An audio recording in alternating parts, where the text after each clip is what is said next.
I don't usually come on here when I am drunk or high or on some sort of substance. But today or tonight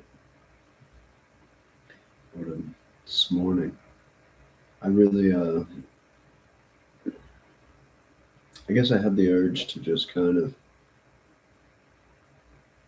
laugh about how absurd our world is. I'm very fortunate to kind of be in the position I am with money and finances, and I can really I want to appreciate that more, and I can acknowledge the I don't want to say privilege, but I can acknowledge my position, and I can use it for good.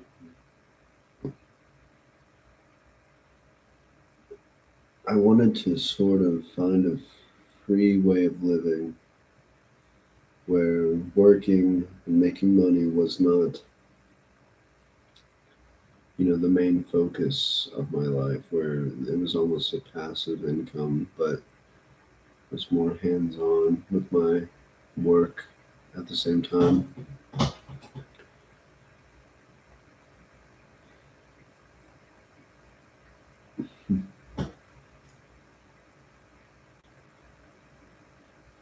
I feel as if finances and money or your wealth tends to be the sort of currency that is dictating the nonverbal world, where you're kind of just observing people and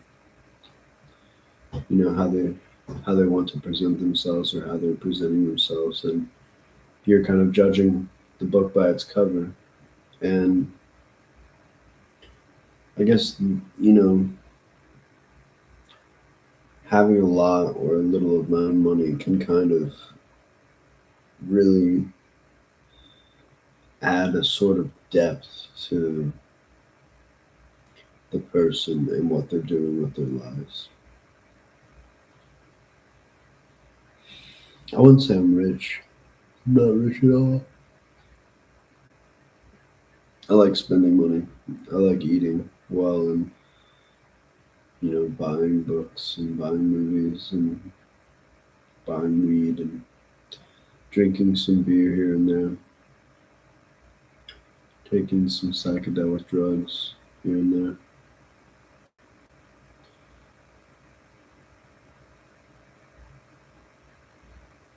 But I think, hmm, how do I put this little ramble together?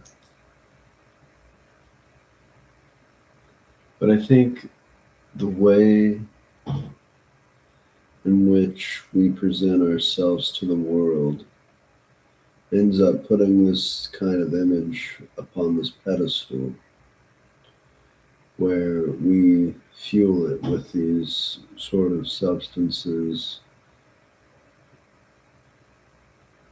but the fuel from the substances gets almost used as another sort of currency or fuel, which is people just watching and observing you online or I guess in person, because a lot of people just want to show up to the freak show and hope something odd happens, and no one is really doing the odd thing. And the odd thing now is, been there's a sort of financial gain to the odd thing, yes, but say some event happens, multiple sort of networks, people, accounts make money off of the odd thing, off of the attention that we give it. It's never the odd thing itself. that directly benefits from the impact of what it does.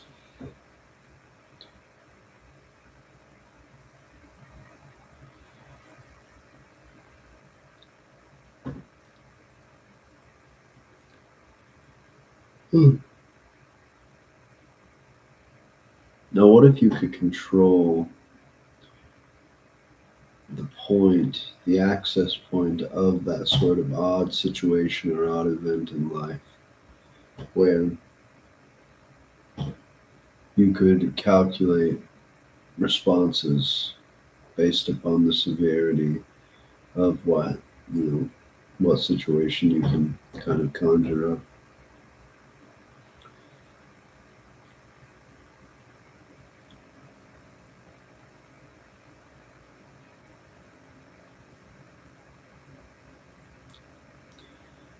Drunken rambles I always find are just drunken rambles. There's truths in them and there's direction, but I almost come to the same point where it's like no one is truly in control of this chaos machine we find ourselves in. And to try to understand or reason with the situation or to try to adapt in a way where you can respond or combat against the sort of current of people who are just regurgitating the same old thing and the same old thing and the same old thing. I could get on here and talk about, oh, Trump.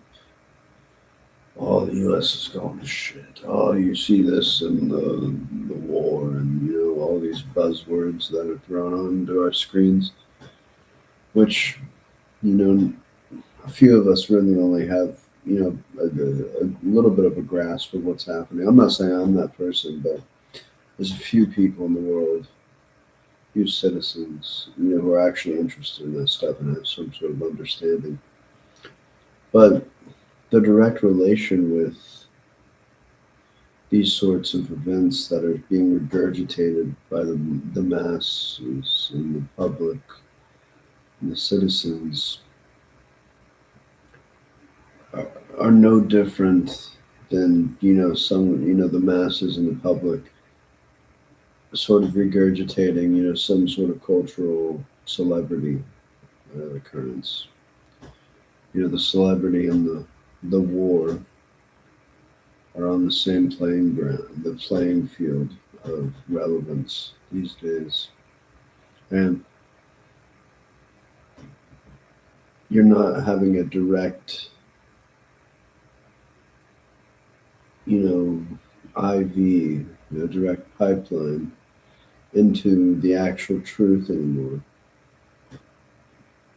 which is leaving a lot of holes in people's lives of contemplation and downtime, where the holes become sort of filled with this like unknown feeling of like something's not right, but here's what I'm being told. And you almost have this egotistical acceptance of playing the game with the data they're distributing to you. And I guess if you want to talk about a failed political movement on any level over the past 20, 30 years, 40 years, you can argue. I mean, it's really just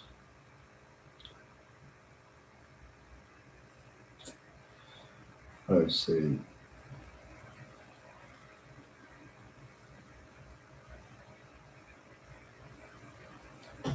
I guess what the '60s and the '70s really aimed to destroy really just became an access point of, if you can abide to these rules and these drugs, you can have that sort of freedom. There's a certain amount of things you have to agree to to kind of reach this sort of state. And I guess when you can dictate those access points, you get the direct, connection between what's happening in the world and a truthful statement to the sort of other lens of the digital world where it's, financial gain over everything. You have to, how do I say? I guess what I'm getting at is there's not enough people really understanding that relation with technology, the electrical devices nowadays, and the severity of the present moment in which, they hold themselves. Drunken rambles.